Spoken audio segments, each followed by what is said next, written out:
Hi all எல்லாரும் எப்படி இருக்கீங்க? ரொம்ப மாதம் கழிச்சு வந்து லாங் வீடியோ போடுறேன். ஷார்ட் வீடியோ போட்டே ரொம்ப ஈஸியாக பழகிடுச்சு. கொஞ்சம் நல்லாவும் இருக்குது, கொஞ்சம் கஷ்டமாகவும் இருக்குது. ஏன்னா நல்ல வீடியோலாம் போடும்போது ஃபாஸ்ட்டாக கட கட கடன்னு சொல்கிற மாதிரி இருக்குது, அந்த ஒரு நிமிஷத்துக்குள்ளே சொல்கிறது. சரி லாங் வீடியோ போடலான்னு பார்த்தா லாங் வீடியோ அந்தளவுக்கு ரீச்சும் ஆக மாட்டேங்குது. எவ்வளோ எஃபர்ட் போட்டாலும் அது அப்படியே கடப்பில் கடந்த மாதிரியே இருக்குது. ஷார்ட் வீடியோ நல்லா ரீச் ஆகுது, அதனால தான் லாங் வீடியோ போட ஒரு இன்ட்ரெஸ்ட்டும் வர மாட்டேங்குது. ஆனால் இப்போ ரீசெண்டாக நிறைய பேர் வந்து என்கிட்ட இன்ஸ்டாகிராமில் டிஎம் பண்ணுறதுன்னா கொஞ்சம் லாங் வீடியோவும் போட ட்ரை பண்ணுங்க அப்படின்னு. ரொம்ப ஒரு சில பேர் தான், நிறைய பேர்லாம் இல்லை, ஒரு சில பேர் சஜஸ்ட் பண்ணாங்க. இன்னொன்று என்னோட மிஸ்டேக் தான், கண்டினியூஸாக வீடியோ போடாமல் இருக்குது. கண்டினியூஸாக வீடியோ போடவும் கண்டிப்பாக ரீச் இருக்க தான் செய்யுது. ஸோ எவ்ரி வீக் வந்து ஒரு லாங் வீடியோ போடுற மாதிரியும் டெய்லி வந்து ஷார்ட்ஸ் போடலான்னு முடிவில் இருக்கேன். உங்களுக்கு பிடிச்சிச்சுன்னா மட்டும் சப்போர்ட் பண்ணுங்க. பசங்களுக்கு வின்டர் வெக்கேஷன் ஸ்டார்ட் ஆகி ஆல்மோஸ்ட் 1 வீக் ஆக போகுது. என்னமோ கட கட கடன்னு ஓடுது.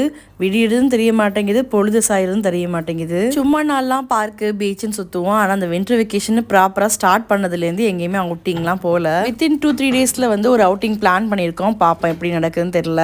வீட்டில் இருந்தாலே நைட்டு வந்து எல்லாருக்கும் மூவி டே மாதிரி தான் போயிட்டு இருக்கு. நைட்டு படம் பார்த்துட்டு 12 மணிக்கு தான் படுத்தாங்க எல்லாருமே. ஆப்வியஸாக காலையிலேயே ரொம்ப லேட்டாக தான் தெரிக்கிறாங்க. அதனால ஃபர்ஸ்ட் இப்போ ஹஸ்பண்டுக்கு மட்டும் ஒரு சாண்ட்விச் போட்டு கொடுத்து அனுப்பியாச்சு ஹரிபரியில். இப்போ தான் மெதுவாக நான் எல்லா கிளீனிங்கை முடிச்சுட்டு துணி துவைக்கலாம் போட்டுட்டு அதுக்கப்புறம் குக்கிங் பண்ண ஸ்டார்ட் பண்ண போகிறேன். லெஃப்ட் ஓவர் கிரேவிலாம் ஃப்ரிட்ஜில் வைக்கணும்னு அவசியமே இல்லை, ஏன்னா அவ்வளோ கூலிங்காக இருக்குது. அதனால் வெளியே வச்சுட்டு காலைல சூடு பண்ணிக்கிறது. இன்றைக்கி லஞ்சுக்கு வந்து வறுத்தரைச்ச சிக்கன் குழம்பு வச்சுட்டு இந்த போன்லெஸ் சிக்கன் வந்து chicken nuggets make and freeze மாதிரி பண்ணி வைக்க போகிறேன். அதுக்காக எடுத்து ரெண்டையுமே தண்ணியில் போட்டு வச்சாச்சு. ரம்ஜானுக்கு செய்கிறமோ இல்லையோ இந்த வின்டர் வெக்கேஷன் நிறைய மேக் அண்ட் ஃப்ரீஸ் ஐட்டம் வந்து செஞ்சு வைக்கணும்னு நினைக்கிறேன். ஏன்னா வந்து ஒரே கிச்சன்லேயே இருக்க மாதிரி இருக்குது. வெளியே எங்கேயும் போகாட்டினா டிவியை பார்க்குறது, ஸ்நாக்ஸு, அப்புறம் வந்து ஃப்ரிட்ஜில் ஒன்றுமே இல்லாட்டினாலும் ஃப்ரிட்ஜை வந்து ஒரு 50 தடவை திறந்து மூடுறாங்க. ஆனால் உள்ளே ஒன்றுமே இல்லை, ஆனால் அது தெரிஞ்சும் திரும்ப திறந்து மூடுறாங்க.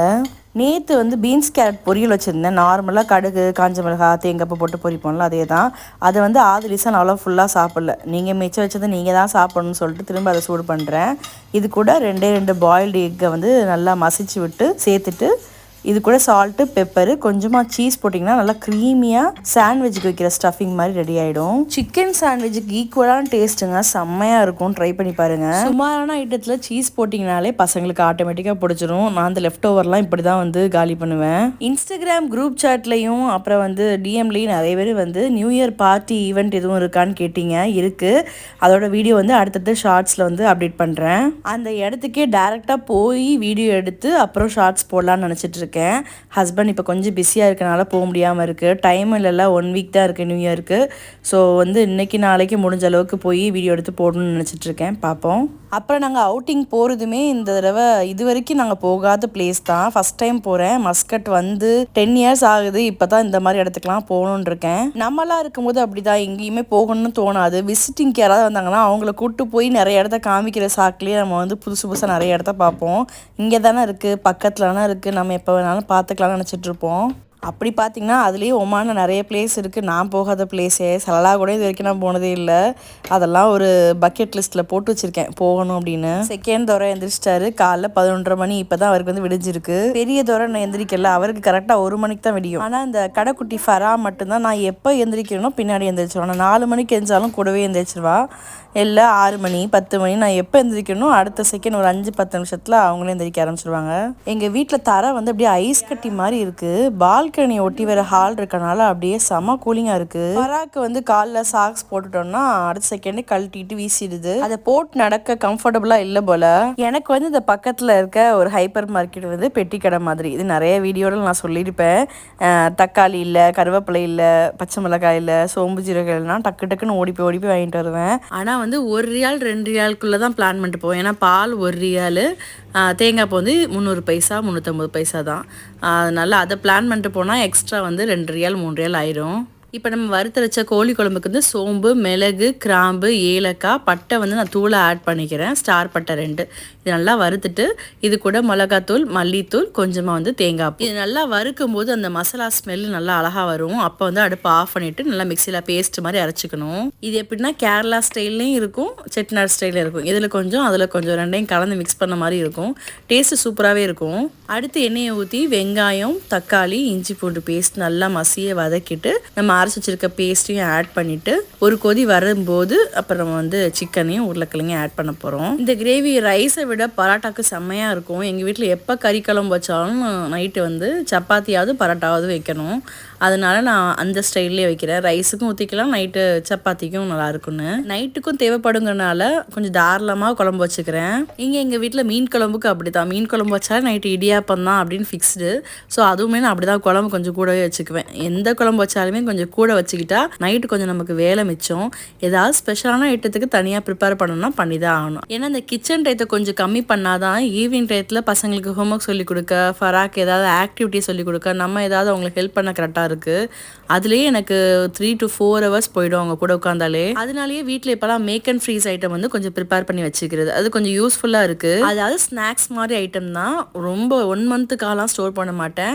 1 week to 10 days அதுக்குள்ளே வந்து அதை காலி பண்ணிவிடுவேன். இன்றைக்கி வந்து சிக்கன் நக்கெட்ஸ் வந்து கொஞ்சம் மேக் அண்ட் ஃப்ரீஸ் பண்ணி வைக்கலாம்னு போன்லெஸ் சிக்கனு, அது கூட வந்து 1.5 teaspoon அளவுக்கு வந்து இஞ்சி பூண்டு பேஸ்ட், பெப்பர் ஆட் பண்ணியிருக்கேன், சில்லி பவுடர் ஆட் பண்ணியிருக்கேன். இது வந்து கொஞ்சம் எக்ஸ்ட்ரா கிறிஸ்பினஸ், கொஞ்சம் எண்ணெய் குடிக்காமல் இருக்கிறதுக்கு நான் ப்ரெட்டை வந்து தண்ணி நல்லா டிப் பண்ணிவிட்டு புழிஞ்சிட்டு அப்புறம் வந்து அதையும் ஆட் பண்ணிக்கிறேன். அதுக்கு வந்து எக் அலர்ஜினாலும் நான் இதில் எக்கு சேர்க்கல. நல்லா உங்களுக்கு ஓகேனா நீங்கள் வந்து எக்கு சேர்த்துக்கிட்டா இன்னும் எக்ஸ்ட்ரா கிறிஸ்பியாக இருக்கும். நல்லா சூப்பராக ஃப்ரை பண்ணும்போது நல்லாயிருக்கும். இந்த மிக்சர் கூட ஒரு முட்டை மட்டும் உடச்சி ஊற்றி நல்லா கிரைண்ட் பண்ணிக்கோங்க.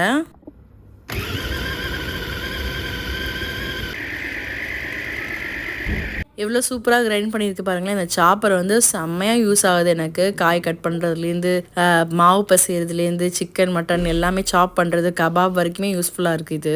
ஒரு பவுலில் வந்து நான் 1/4 cup அளவுக்கு மைதா மாவு எடுத்திருக்கேன், 1/4 cup அளவுக்கு கார்ன்ஃப்ளவர் ஈக்குவல் போர்ஷனில் எடுத்துக்கணும். அப்புறம் வந்து சால்ட்டு, பெப்பர் கொஞ்சம் தண்ணி ஊற்றி நல்லா மிக்ஸ் பண்ணி ஒரு வெட் மிக்சர் மாதிரி ரெடி பண்ணி வச்சுக்கணும். இன்னும் கொஞ்சம் குழம்பு திக்காக வற்றினா செம்ம டேஸ்ட்டாக இருக்கும். ஆனால் பசங்களுக்கு பசிக்கிறதுனால அவசரமாக அவங்களுக்கு மட்டும் கொஞ்சமாக எடுத்து கொடுத்துட்றேன். இந்த பக்கம் நம்ம அதுக்குள்ளே சிக்கன் நக்கெட்ஸுக்கு ப்ரிப்பேர் பண்ணி வச்சுக்கலாம். கையில் நல்லா எண்ணெயை அப்ளை பண்ணிவிட்டு அப்புறம் சிக்கனை உங்களுக்கு பிடிச்ச ஷேப்பில் வந்து ஷேப் பண்ணி எடுத்துருங்க. நான் இதை வந்து ஷாலோ ஃப்ரை தான் பண்ணுவேன், டீப் ஃப்ரை பண்ண மாட்டேன். அதுக்கேற்ற மாதிரி கொஞ்சம் தட்டையாக ஷேப் பண்ணி வச்சுக்கிட்டேன். ஃபஸ்ட்டு இதை வந்து ட்ரையாக ஒரு கப்பில் வந்து மைதா மாவு எடுத்து வச்சுக்கோங்க. அதை ஃபஸ்ட்டு கோட் பண்ணிவிட்டு அதுக்கப்புறமா வெட் மிக்சரில் நல்லா கோட் பண்ணி எடுத்துக்கலாம்.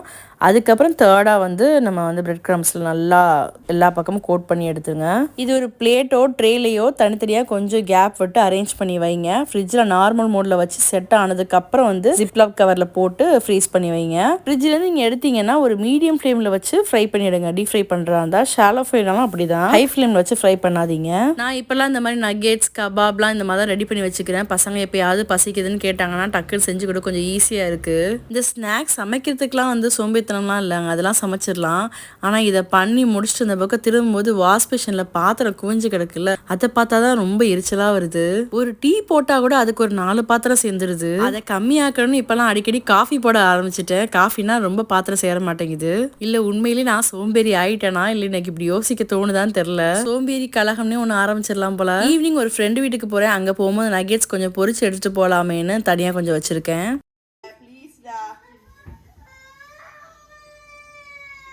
பாருங்க மக்களே, நான் பால் போட போறேன். அதுவும் இந்த டிகாஷன் டம் டீ போட போறேன்.